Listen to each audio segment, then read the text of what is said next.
Okay, we're going to continue with Banduras. I took you to the Trembeta factory last time I was in Ukraine, and we purchased a new Pidlitkova Bandura for our school, St Andrews in Sydney, and that is now at St Andrews and being used by the teacher there. Larissa is teaching the young kids how to play Bandura from a very young age. The Pidlitkova Banduras are very important because they're a smaller size. We can get the kids engaged at a very young age, and hopefully they'll enjoy them and go on to buy bigger Banduras themselves when they can afford to do it, and they'll stick with it for life. We'll have a great Bandura ensemble if we just invest now in the future. Now, part of that is bringing back Banduras from Ukraine. New Banduras are ideal, but they are costly. They're over between $2,000 and $3,000 Australian to get them back into the country. And so people are on the lookout for second-hand Banduras. Now let me give you a look at a second-hand Bandura that will be coming back to Australia. This is our second Pidlitkova Bandura that I think it's the second one. Maybe they've gotten a hold of a couple since I left, I don't know. It's a nice case it came with. It's quite a good one, even though it's a soft case, it is quite firm. So one or two bumps here or there, it's not going to do any damage to our Bandura.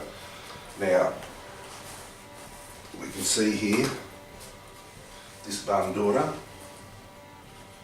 which I believe is a Chernihiv Bandura from the Chernihiv factory. They're usually painted black on the back like that, made of one piece on the back. So the whole back of that is usually made of one piece. This is an older style Bandura.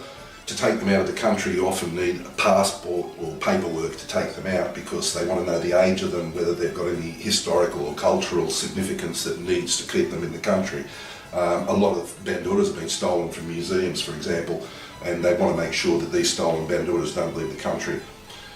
Now you can see the construction of this Bandura. I'll just bring it up a little bit closer for you. It's quite nice looking on original inspection. You look at it and it's quite nice. It looks quite good. You can save a bit of money. You might pick up a Bandura like this for half the price of a new one, maybe less. You might pick one up for a few $100s, but you've got to have a look at the thing and know what you're looking at. You can't just come over to Ukraine and buy second-hand Banduras, expect them to be perfect.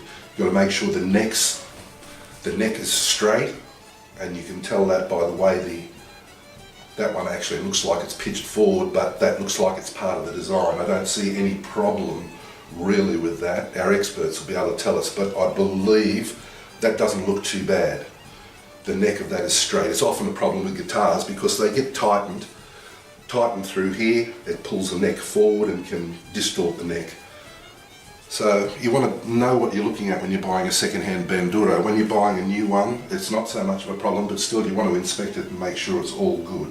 Now we'll have a closer look at this Bandura. Now this Bandura, painted black, it's polished, highly polished. I've put my glasses on to have a look at this. I've got in the light there. Let me just polish that up slightly because, yeah, I'm seeing crow's feet in the paintwork. Looks like it may have had some polishing done to it, and I believe it may have been actually finished off by hand or even painted. Now I've polished that up in the hope it's going to show up right through here. There's a crack in the body all the way through. It's cracked right the way through. As I said, these are one piece, so if they get a crack in them, they need to be repaired and redone, repainted. Now that crack goes from the bottom of the Bandura all the way up through here. I can see it going right through. And also when I inspected it yesterday, I noticed there's another crack that's been repaired. Not so obvious, but it is just in here. Also, as I said, lots of crow's feet in the paintwork, which indicates that it's been painted over, hasn't been stripped back, and possibly the paintwork underneath had cracked up, gotten crow's feet in it.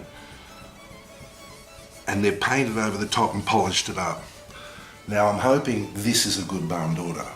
As I said, I'm not an expert on these things. Okay, so I'm just going to move the camera around so you can easily see where that crack is in the body of that Bandura, running all the way down there. Whether they're going to have problems with this later on, I do not know. I'm hoping not. And where was our other? We've got some damage running through here as well. There's a slight crack through there. I don't know if you can pick that one up. It's very hard on this camera to show you, but I'm sure you saw that huge crack was the main one. The rest of it is not too bad. There's a couple of little chips, bits of paint missing, a little bit here and there. And this could be another crack in the side, or it could be just a scratch. I'd have to have a closer inspection of that. I think it's just a scratch. Now on the front here, there's a small hole here, which could indicate to customs that there's been insects boring into this. If that's the case, it could be up for fumigation costs when it's returned to Australia. The reason I'm telling you all this is because getting a second-hand Bandura, or thinking that you're going to get one second-hand or someone's going to give it to you for free, is probably nonsense. The older Banduras have got their problems. And you don't want a Bandura to teach kids if it's going to be going out of tune, going to be difficult to use, doesn't sound right, because it'll discourage the kids from playing. They'll go home, they'll try and play a tune for their father or mother, it won't sound right, they won't enjoy it, they'll throw it away. Not literally throw it away, they'll throw away learning how to play because of the lack of enjoyment. What we've got here could be some sort of insect that's bored into that. Now, coming back into Australia, if they see something like that, you could be up for the fumigation costs, which could be $100, $200. I don't know what they're going to charge for something like this. So when you're buying second-hand, you could have all sorts of problems. You're trying to save money by going second-hand. I can understand that. And why not? If you've got the people that can reconstruct these things and make them like new, nothing wrong with going second hand, but you've got to remember there's got costs in everything. Cost of getting it back, cost of fumigation if it needs it, the cost of repair, then the original purchase price of the Bandura. Then you're going to have to buy a road case or something similar to the one I was just showing you to get the thing home. Now after you've done all that, maybe you should have bought a new one. This Bandura might be good for 5 years. A new one might be good for 10 or 15. You know its history, you know where it came from. The factory is still here in Lviv, Trembita. And the good news is these Chernihiv Banduras, I've been told that the factory has restarted making Chernihiv Banduras, which would be good news for a lot of Bandurists.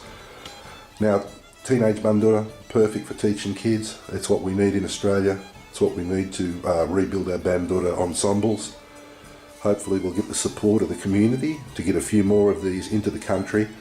I'd like to have at least 4 of the new ones from Trembita factory, so that when they get up to play like a 4-piece ensemble or 3-piece ensemble, it'll look good, it'll present well, we'll get them uniforms so they're all dressed similarly, vinochki, whatever they need. That's all incidental, but it's all part of the stage show, it's all part of the presentation.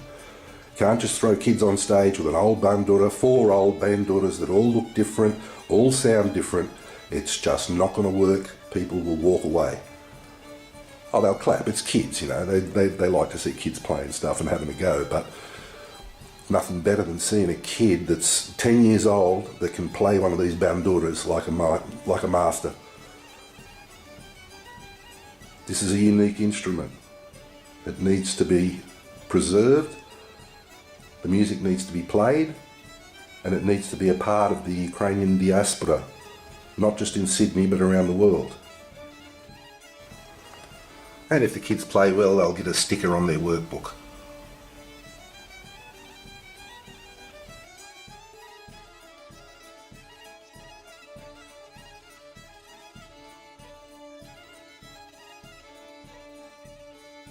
Вітаю всіх з України, передаю вітання і Марії, і Марку, всіх, кого знаю. Всього найкращого. Дуже добре. Дякую вам.